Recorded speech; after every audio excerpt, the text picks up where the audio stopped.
কুমিল্লার মুরাদনগর থানায় হামলা এবং ছাত্র সমন্বয়ক ওবায়দুল হকের উপর হামলার অভিযোগে উপজেলা বিএনপির আহ্বায়ক সহ ৩২ নেতাকর্মীর বিরুদ্ধে পৃথক দুটি মামলা দায়ের করা হয়েছে। এ ঘটনায় বিএনপির ৬ কর্মীকে গ্রেফতার করে মঙ্গলবার কারাগারে পাঠানো হয়েছে। এতে অজ্ঞাতনামা আরও ৮০ জনকে আসামি করা হয়েছে।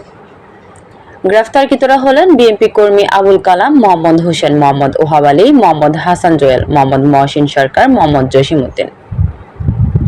পুলিশ জানায়, সোমবার রাতে উপজেলার কোম্পানিগঞ্জ বাজার এলাকায় সিএনজি অটোরিকশার কেরানি শ্রমিক দল নেতা আবুল কালাম আজাদের চাঁদা তোলা নিয়ে প্রতিবাদ করেন ছাত্র সমন্বয়ক ওবায়দুল হক। এ নিয়ে হাতাহাতি এবং মারধরের ঘটনা ঘটে।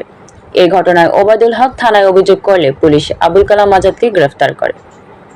থানার ওসি জাহিদুর রহমান বলেন, আবুল কালাম আজাদকে গ্রেফতারের খবর পেয়ে বিএনপির ৭০-৮০ জন নেতাকর্মী তাকে ছাড়িয়ে নিতে আসে। এক পর্যায়ে লাঠি ও হটস্টিক দিয়ে তারা থানার গেটে হামলা চালায়। তিনি বলেন, ছাত্র সমন্বয়ক ওবায়দুল হকের উপর হামলার ঘটনায় একটি এবং থানায় আক্রমণের ঘটনায় আরেকটি পৃথক মামলা দায়ের করা হয়েছে। এই ঘটনায় উপজেলা বিএনপির আহ্বায়ক মহিউদ্দিন রঞ্জন বলেন, থানার ভেতরের ঘটনায় আমি সেনাবাহিনীর সাথেই উপস্থিত ছিলাম। তখন আমাদেরকে বলা হয়েছিল মামলা হবে না, তদন্ত সাপেক্ষে ব্যবস্থা নেওয়া হবে।